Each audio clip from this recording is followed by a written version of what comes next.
Graça e paz, amada igreja, amém? Todos estão me ouvindo aí atrás, tá bom? Como o irmão já me apresentou, sou o pastor Wesley, diretor e coordenador do Lar Batista, e esta é a comunidade batista do Bueno, e nós estamos aqui para mais um culto. E eu confesso para os irmãos que eu havia programado estar aqui, né, já a convite do pastor Carlos, e a mensagem que eu tinha preparado para pregar era uma outra mensagem. Só que eu depois, na sexta-feira, ou antes até mesmo, eu tinha pensado, gente, mas é o culto de celebração da Páscoa, é a semana da crucificação, então é muito importante. Eu não posso falar daquilo que eu sou acostumado a falar, que é da obra social, de compaixão e graça, e enfim. Então eu tive que lembrar desse pequeno detalhe, muito importante. Eu me lembro uma vez eu estava nos Estados Unidos, fazendo um trabalho com adolescentes, e chegou assim, próximo de uma sexta-feira, e um dos líderes daquele acampamento, ele chegou para mim e falou assim, olha, today is Friday, but Sunday is coming. Hoje é sexta-feira, mas domingo está vindo. Sexta-feira ele morreu e foi crucificado, mas no domingo ele ressuscitou, aleluias. Amém? Então, essa é uma mensagem poderosa, é a mensagem do Messias prometido, ou do Messias esperado, e do Messias revelado.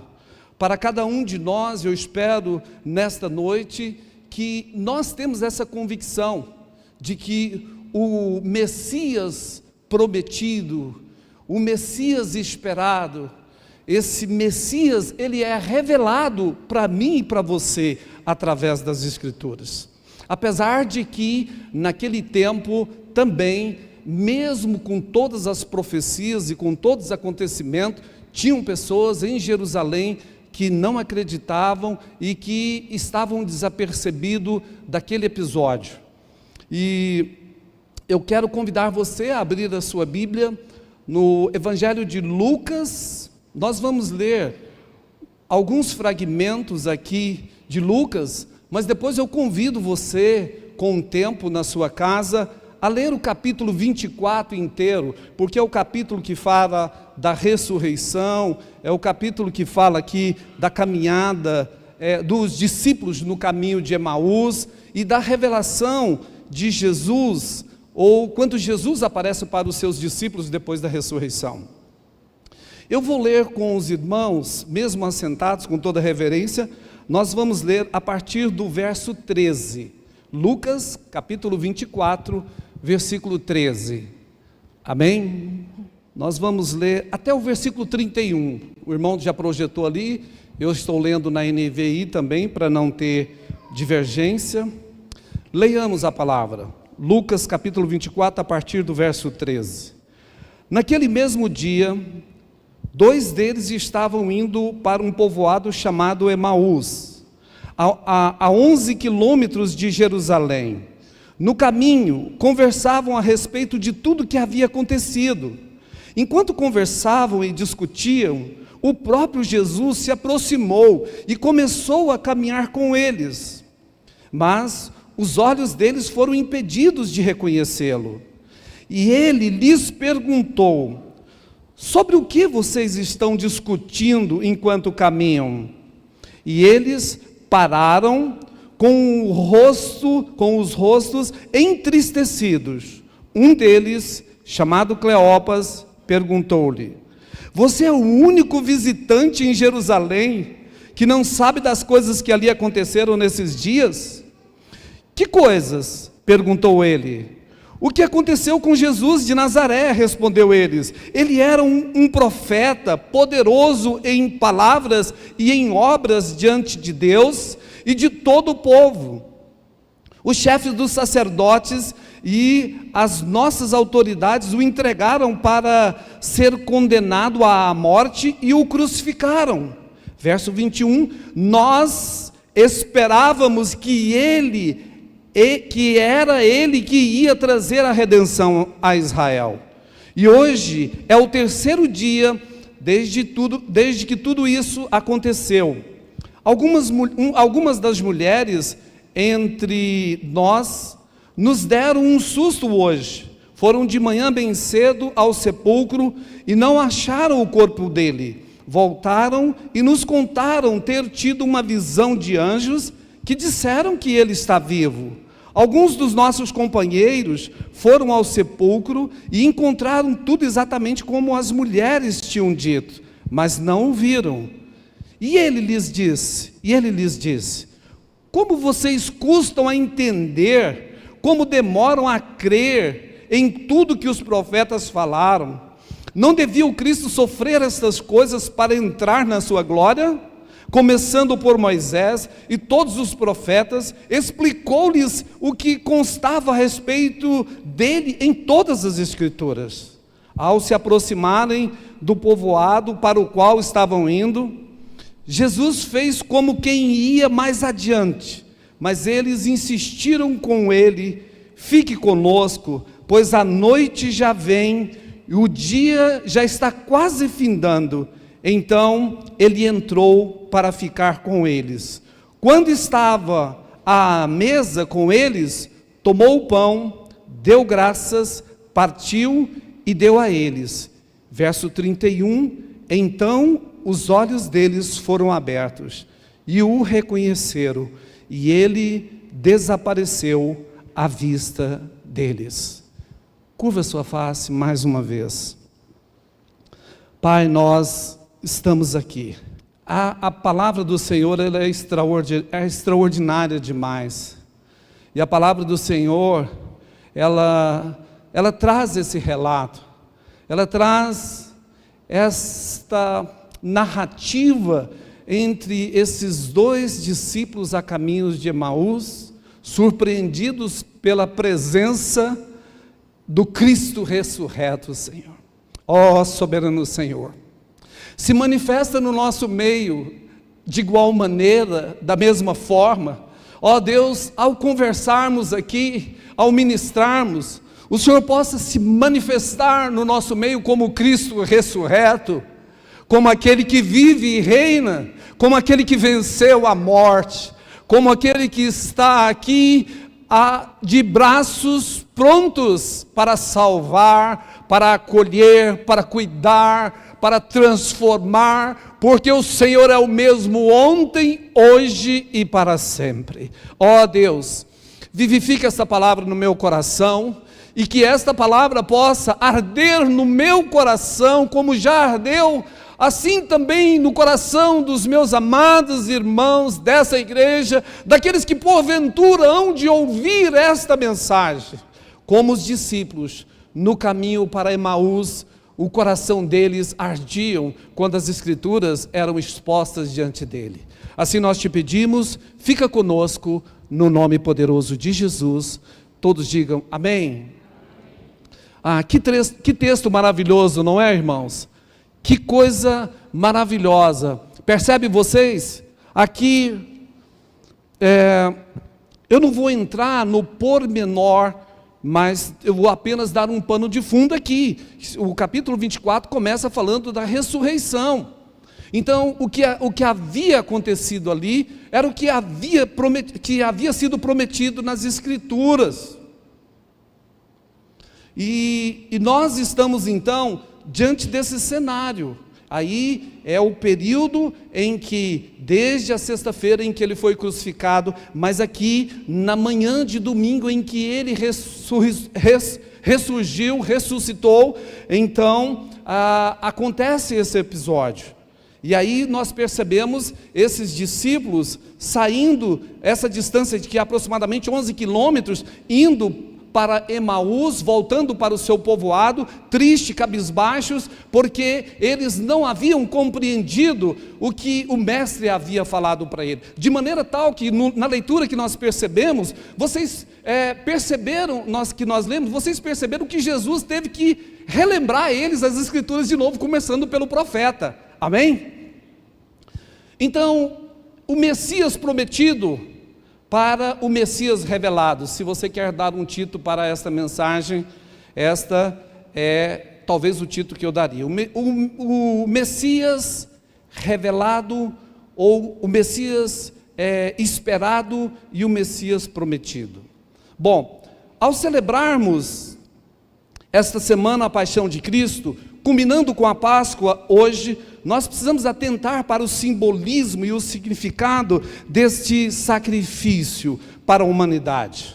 Havia um Messias prometido, um Messias esperado e um Messias que se revelou e que se encarnou. É importante ressaltar que para nós que cremos em Deus, nas Sagradas Escrituras, em sua infinita sabedoria e presciência, Deus criou todas as coisas por intermédio da sua palavra. Nós temos consciência disso e do registro da história, que houve uma criação e houve uma queda, mas Deus prometeu uma redenção. Amém? Deus criou o homem, o primeiro Adão, e Adão, juntamente com a sua mulher, eles falharam e fracassaram em cumprir o propósito de Deus. Mas Deus, então, tão imediatamente após a criação, o homem cai, e Deus então faz a promessa lá em Gênesis mesmo, que ele haveria de levantar o filho da mulher, que então venceria, e que seria ferido pela serpente, mas que venceria, diz a palavra do Senhor. Então, nós estamos diante desse cenário: criação, queda e redenção.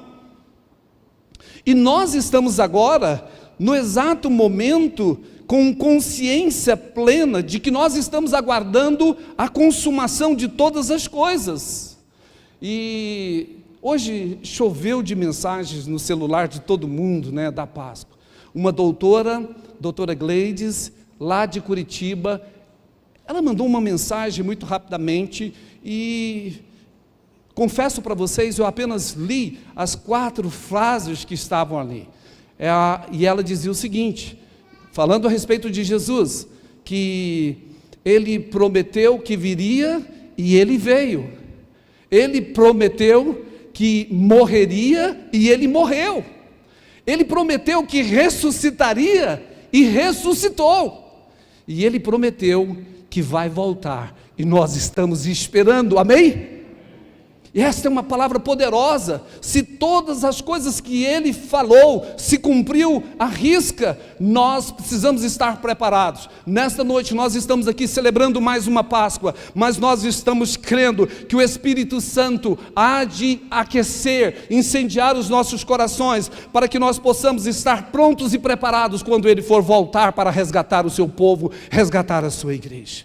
Então, a doutrina da redenção, amados irmãos, ela pode ser resumida em 3 ideias básicas. A primeira: as pessoas são libertas ou redimidas de algo, ou seja, da escravidão do pecado. Nós somos redimidos da escravidão do pecado, porque o homem pecou, e o salário do pecado é a morte, e por consequente, se a pena do pecado não fosse aplicada, não havia remissão de pecados. Se o sangue não fosse derramado, não haveria remissão de pecados. E é por isso que o Cordeiro foi pré-anunciado desde antes da fundação do mundo, até os dias em que se cumpriu o nascimento, a morte e a ressurreição dele. Então, a redenção, ela pode ser definida por esses 3 pontos, que é: as pessoas são libertas e redimidas de algo, e esse algo é a escravidão do pecado. Segundo, as pessoas são redimidas por meio de algo. Não tem como haver redenção se não houver a intervenção divina. Se elas são redimidas por algo, ou seja, pelo pagamento de um preço. E qual foi o preço? O sangue de Jesus. Terceiro, a redenção, a doutrina da redenção pode ser resumida também, que as pessoas são redimidas para algo. Nós fomos redimidas de algo, do pecado, redimida por meio de algo, o sangue de Jesus, e nós somos redimidas para algo. Para quê? Para a liberdade. Nós fomos chamados para liberdades em Cristo Jesus. Amém? O primeiro Adão falhou, pecando e colocando a sua vida e a vida de toda a humanidade debaixo de uma condição terrível, que é a condição de separação de Deus. O pecado separa o homem de Deus, amados irmãos. E o primeiro e maior castigo do pecado é a separação de Deus, a retirada daquelas influências de Deus por meio das quais o homem é abençoado. Então, nós estamos diante desse cenário. Nós todos merecíamos a morte, todos nós estávamos condenados, e nós estávamos distantes, separados de Deus. Portanto, a primeira coisa que precisa acontecer é que nós temos que reconhecer que tem a necessidade de reconciliação. Amém? Necessidade de reconciliação. Por quê? Por causa do pecado. Deus e o homem vivem uma relação de hostilidade, ou viviam uma relação de hostilidade até a manifestação de Cristo Jesus e da sua graça. Romanos, eu vou ler vários textos, irmãos, se você, não vai dar tempo de você abrir, mas se você quiser anotar, para depois você conferir, vários textos estão nesta pequena reflexão. Romanos capítulo 5, verso 10, diz que quando nós éramos inimigos de Deus, fomos reconciliados com Ele mediante a morte do seu Filho. Quanto mais agora, tendo sido reconciliado, seremos salvos por sua vida. Deus reconhece que nós éramos inimigos de Deus e, portanto, Ele traçou um caminho, que era o caminho da reconciliação. Romanos capítulo 5, verso 9 diz: como agora fomos justificados por seu sangue, muito mais ainda seremos salvos da ira por meio dele. A reconciliação só é possível por meio de Cristo Jesus, por intermédio do seu sangue. A menção de Paulo, a menção que Paulo faz à ira de Deus nesse texto de Romanos, apoia a interpretação de que os inimigos eram objetos da ira divina, eram inimigos. E esse estado de alienação em que o homem se encontra em relação a Deus, não poderia ser mais sério, e tão pouco a necessidade de mudança e a necessidade de reconciliação era urgente. Amém? Muitas pessoas, amados irmãos, estão vivendo uma vida vazia, distante de Deus, porque ainda não experimentaram a reconciliação através de Cristo Jesus o Senhor. E nós somos embaixadores de Cristo, devemos proclamar e promulgar esta mensagem de reconciliação. Eu e você somos embaixadores de Deus para a proclamação dessa mensagem de reconciliação. E isto é uma necessidade urgente. A humanidade carece do Salvador. 2000 anos estão se completando que o Salvador veio, que o Cordeiro Pascual foi sacrificado, e ainda existe milhares e milhares de pessoas que ainda não conhecem e não experimentaram esta obra tão extraordinária da manifestação do amor de Deus. Efésios capítulo 2, verso 13 diz: mas agora, em Cristo Jesus, vocês que estavam longe, foram aproximados mediante o sangue de Cristo, e reconciliar com Deus, verso 16, e reconciliar-se com Deus, os dois, em um corpo, por meio da cruz, pela qual Ele destruiu a inimizade. Verso 17, Ele veio e anunciou paz a vocês que estavam longe, e paz aos que estavam perto. Havia uma inimizade,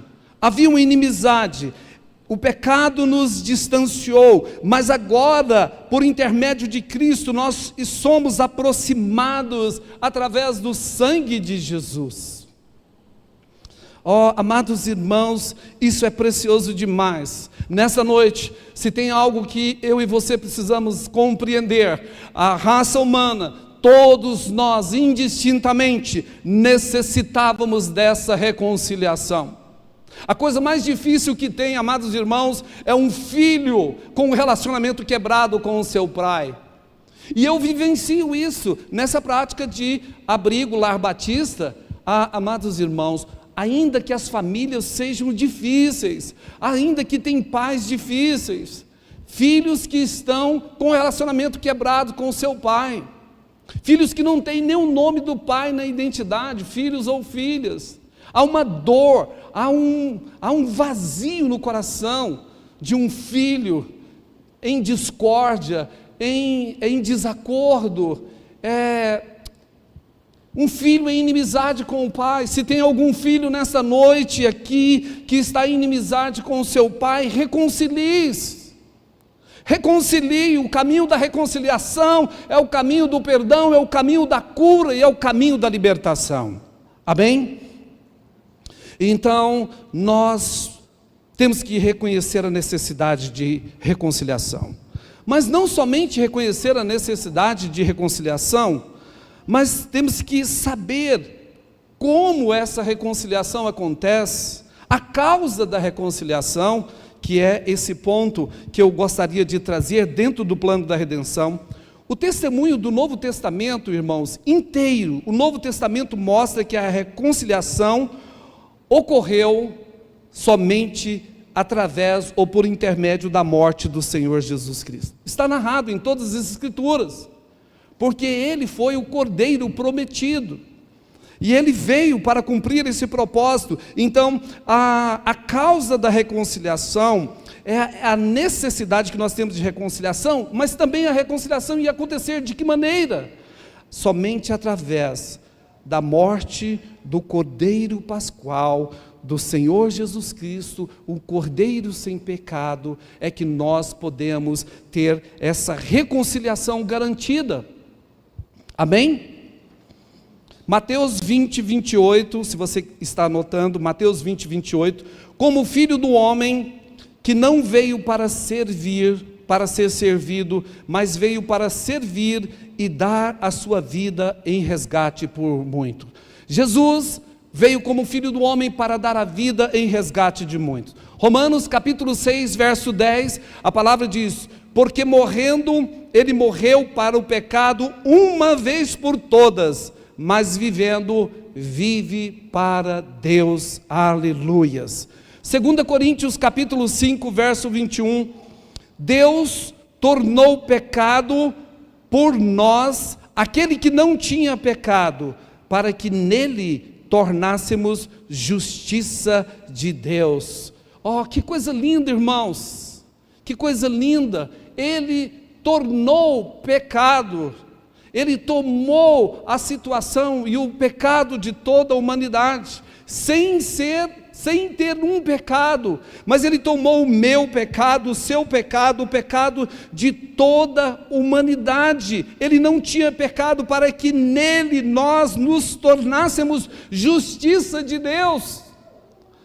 Oh, que coisa extraordinária! A justiça de Deus, ela está sendo implacavelmente despejada sobre a vida de Cristo, mas Ele, como Filho de Deus, como Cordeiro de Deus, sem pecado, como aquele que tem poder para vencer a própria morte, Ele também tem poder para nos justificar.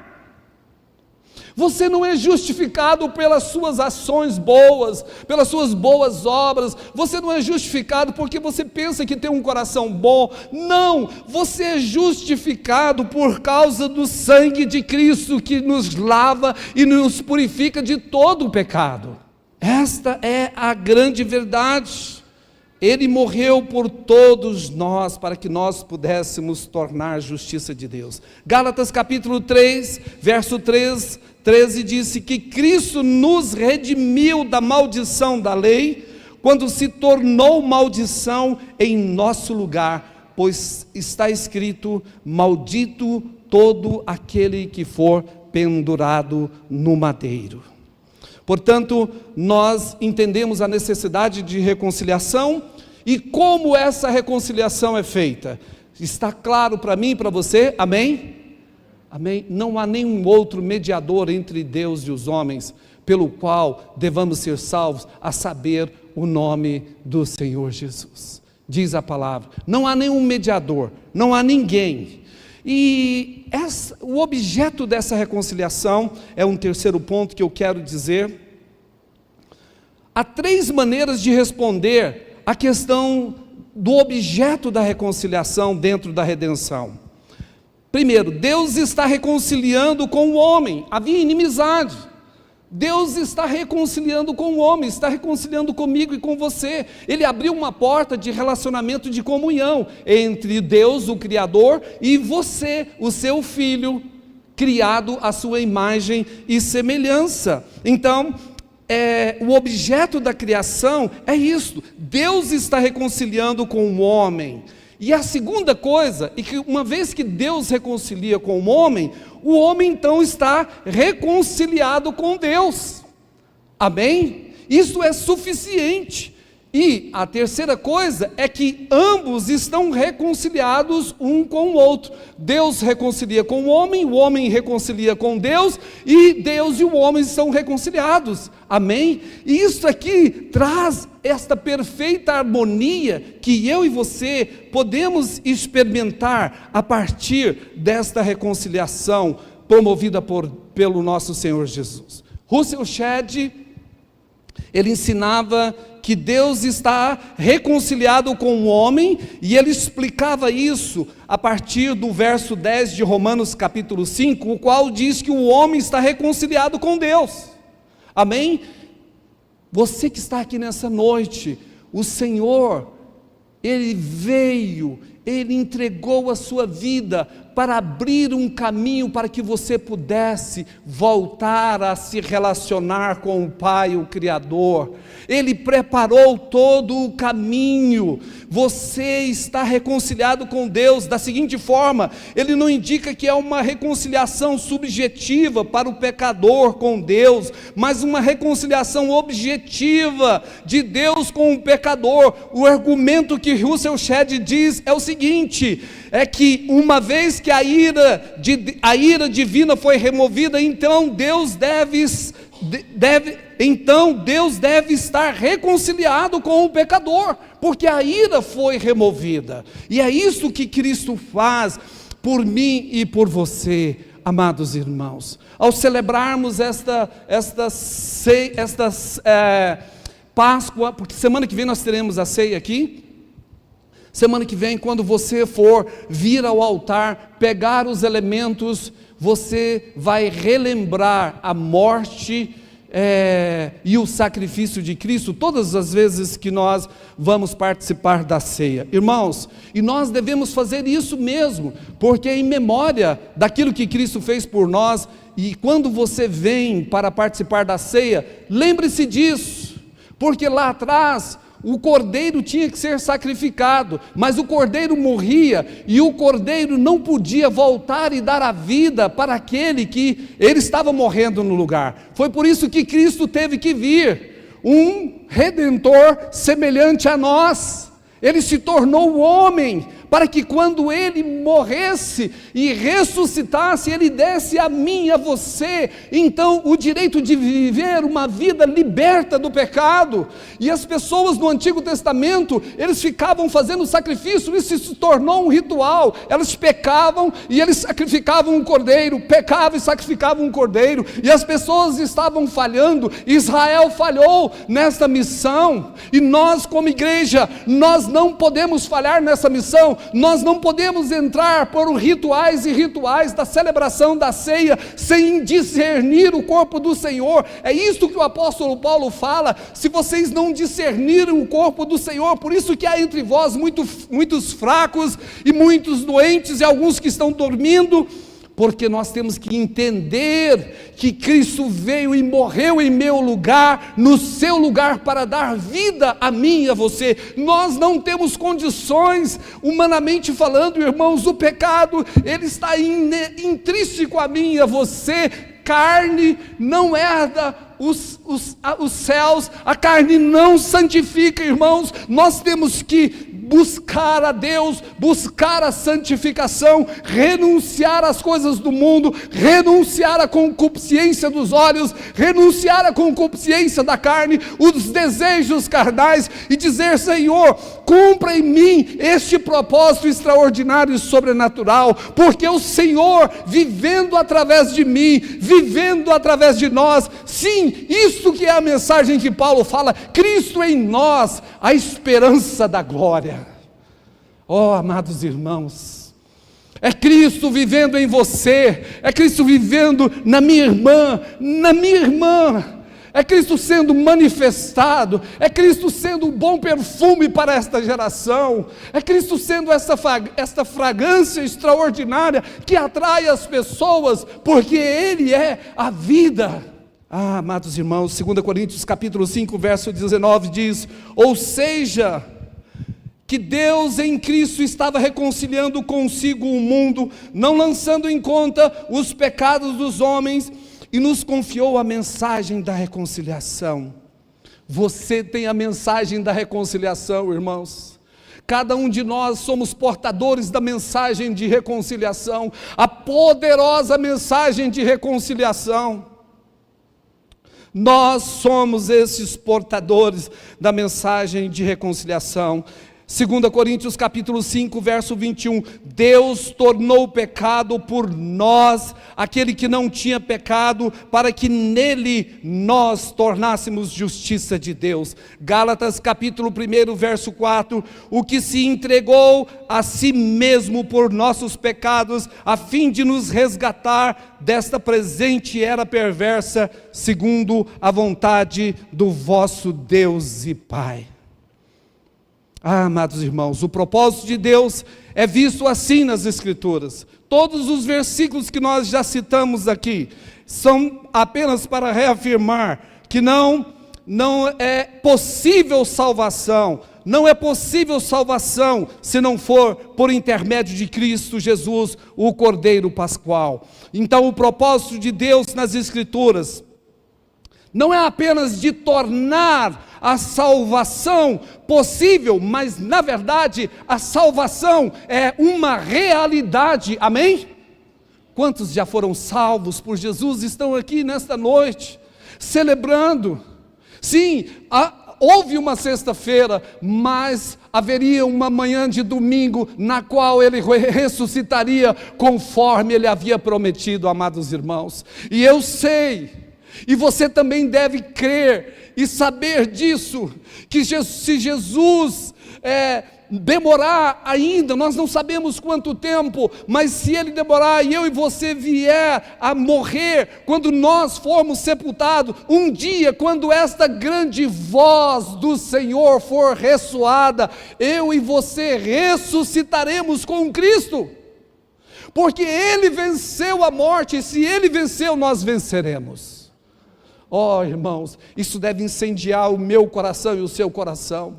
Isso deve dissipar todo medo que há no meu e no seu coração. Se tem alguém com medo aqui nesta noite, se tem alguém atemorizado, se tem alguém que está enfrentando algum desafio, alguma coisa que você não consegue vencer, Ele venceu a morte, e Ele disse que estaria comigo e com você, e que nós também venceríamos. Oh, amados irmãos, a mensagem da Páscoa, a mensagem da ressurreição, a mensagem do Cordeiro Pascual precisa estar latente dentro do meu e do seu coração.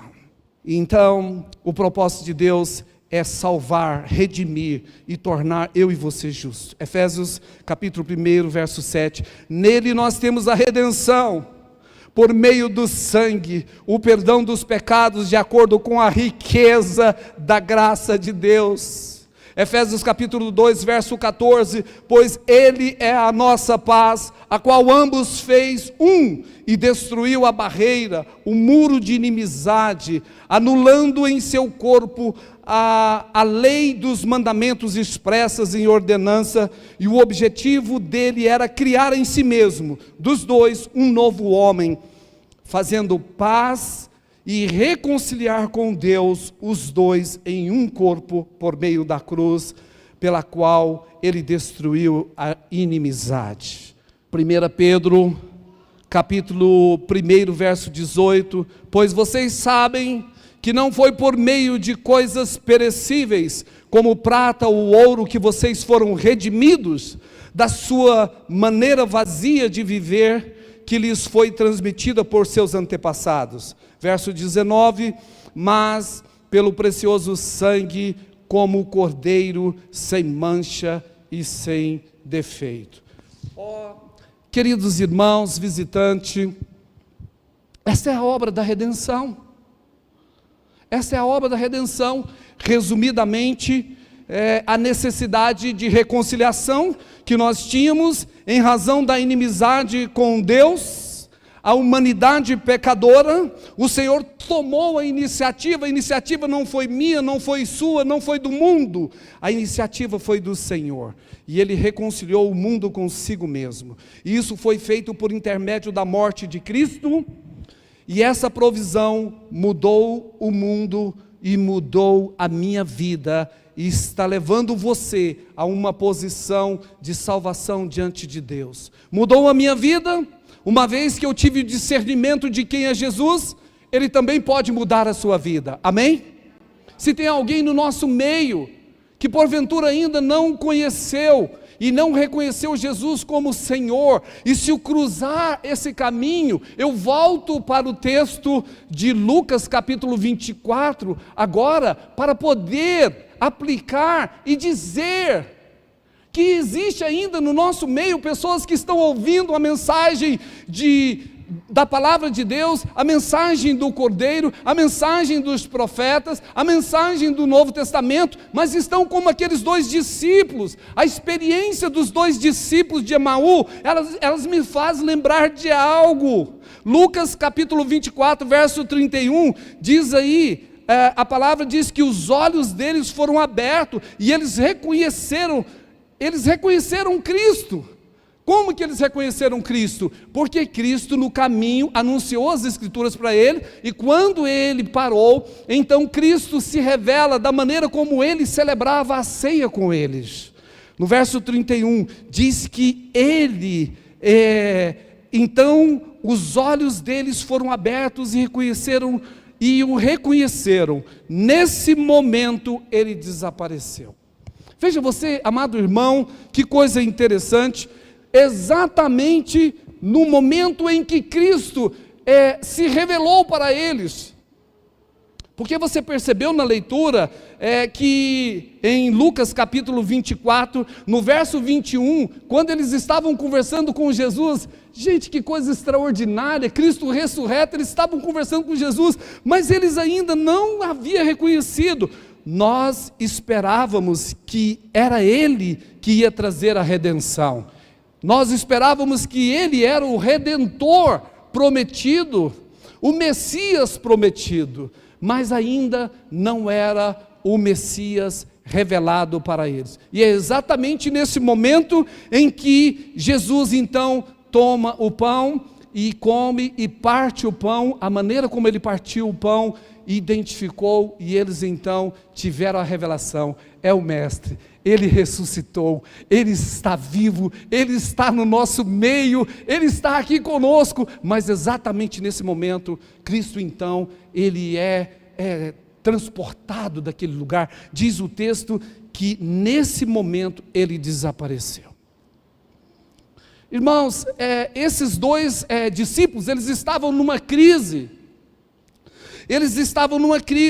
Mas quando Jesus entrou no caminho deles, a crise A crise de fé deles acabaram, porque quando Jesus se tornou absolutamente evidente, quando os olhos deles foram abertos, a relação com Jesus já não podia ser mais abalada. Quando Cristo for revelado para mim e para você, a sua fé não pode ser mais abalada. Ninguém vai poder tirar você da presença dele.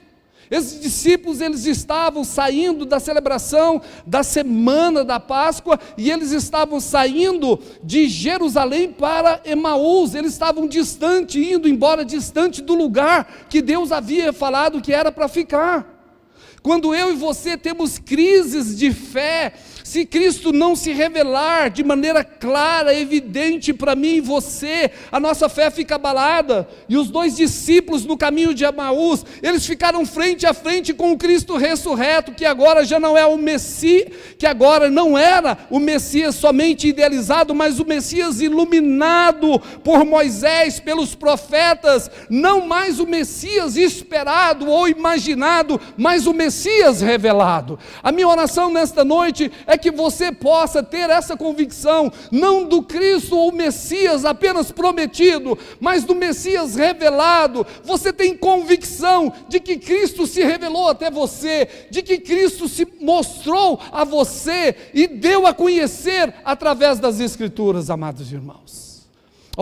Nesta celebração da Páscoa, nós precisamos ter esta convicção, porque aqui o texto diz que ele então saiu, e exatamente, talvez eu e você podemos fazer uma pergunta, talvez você aí ouvindo, e pode dizer, para onde Jesus foi, depois que ele se revelou aos discípulos? Você já parou para fazer essa indagação e este questionamento? Amados irmãos, quando Jesus estava em terra, quando Jesus estava vivendo e caminhando aqui na terra com os discípulos, ele disse uma palavra extraordinária. Ele disse para os discípulos que ele iria partir, mas ele não ia deixar eles órfãos, ele voltaria para eles. E ele não voltaria da maneira presencial, de maneira física, mas ele voltaria de outra maneira. Ele voltaria porque ele enviaria o Consolador. Então, a partir desse momento, o Cristo que foi revelado, para onde ele foi? Uma vez que eles tiveram discernimento de quem é Jesus, Jesus passa a viver neles. Jesus passa a habitar neles, viver neles, fazer morada neles. Agora, não é mais o Cristo que era prometido, mas agora é Cristo em nós, é Cristo em você, é Cristo em mim. Como é que é seu nome? Daniela, é Cristo na Daniela, é Cristo no Paulo, é Cristo, irmãos, nas crianças que estão indo para aquela sala, recebendo esta mesma palavra que eu e você estamos recebendo aqui. O Cristo revelado, o Cristo ressurreto, que não tem limitações, ele passa a habitar no meu e no seu coração, ele vai viver naqueles que o reconhecem. Por isso que há uma necessidade de mim e de você reconhecer Cristo como Senhor e Salvador. Se você está aqui e você não fez isso, ou se você está acompanhando pela internet, esta é a grande necessidade de reconhecer Cristo como Senhor e Salvador. Se você reconhecer Ele como o Messias prometido e ter discernimento de que Ele veio, morreu e ressuscitou, Ele passará a habitar no seu coração. Amém? Amados irmãos, esse momento é o momento máximo da experiência de fé. Já não esperamos por Jesus, que Jesus esteja à nossa volta, como eles estavam ali, aguardando a manifestação do seu poder, mas nós cremos que Ele vive em nós. A nossa expectativa deixa de ser que Deus multiplique milagres à nossa volta, mas que Deus use a minha vida e a sua vida por onde quer que nós possamos ir.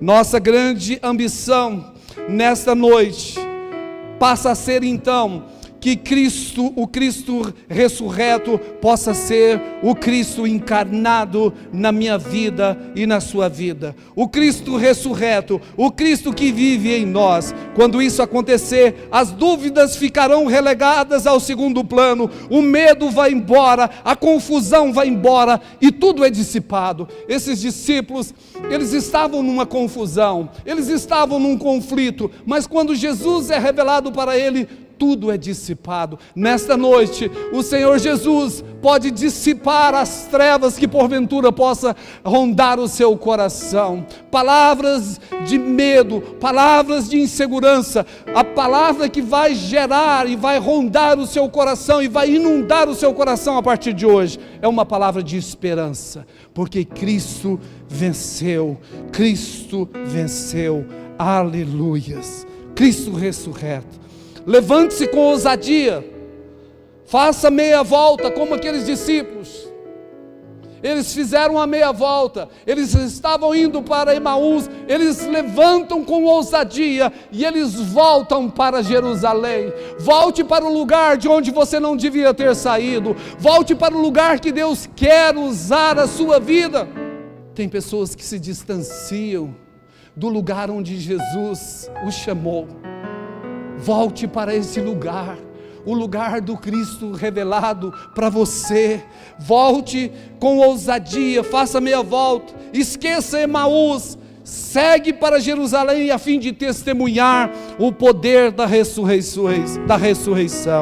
Agora eles não têm medo mais, agora eles não importa se eles serão perseguidos, nem mesmo se haverá hostilidade por Roma, muito menos a morte, porque Cristo vive nele, e Cristo vive em mim, e a minha oração é para que Cristo possa viver plenamente no seu coração.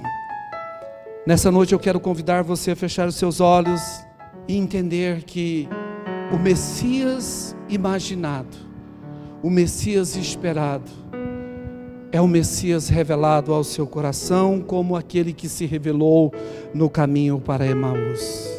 A minha oração é que a minha experiência de fé na caminhada com Jesus seja tão intensa, tão profunda, que eu possa dizer como Paulo: fui crucificado com Cristo, assim já não sou eu quem vive, mas Cristo vive em mim. E eu convido você a orar comigo nesta noite. Convido você a fazer essa mesma oração. Ó soberano Senhor, o Senhor é o Deus soberano, o Senhor é aquele que veio, o Senhor é aquele que foi prometido, que foi esperado, aguardado por gerações, mas o Senhor veio, o Senhor cumpriu o seu propósito e a sua missão. O Senhor nasceu, o Senhor morreu, o Senhor ressuscitou e o Senhor voltará. Ó Deus, visita a cada um dos meus irmãos, que eles possam, ó Deus, ter toda dúvida dissipada do seu coração, que eles possam, ó Deus, à luz das Escrituras, reconhecer que há uma necessidade de reconciliação, há um objeto da reconciliação, há um motivo pelo qual a reconciliação foi consumada, porque o sangue do Cordeiro Pascual foi imolado, Senhor. E ó Deus, visita o meu irmão, a minha irmã, a liderança dessa igreja, que o Cristo ressurreto seja o Cristo revelado em meu coração, no coração da igreja. Aqueles que estão, ó Deus, com temores, aqueles que estão com medo, todo temor possa ser dissipado pela presença gloriosa do Senhor. Ó soberano Senhor, lança luz nos lugares escuros, traz, ó Deus, a revelação de quem Tu és para eles, aquele que venceu, e eles também vencerão. No nome poderoso de Jesus, vivifica, Senhor, a palavra do Senhor em nossos corações, que nós possamos manter os nossos corações ardendo quando nós estamos caminhando nesta jornada, nessa vida. Nós não sabemos por quanto tempo ainda viveremos aqui, mas nós cremos, Senhor, que enquanto fôlego houver em nós, nós viveremos para glorificar o Teu nome, porque Cristo venceu e Cristo vive e reina em nossos corações, hoje e sempre, em nome de Jesus. Amém e amém. Não mais temor, não mais dúvida, não mais incerteza, a esperança do porvir. Ele veio, Ele morreu, Ele ressuscitou e está vivo em meu coração e no seu coração. Deus abençoe os irmãos, em nome de Jesus.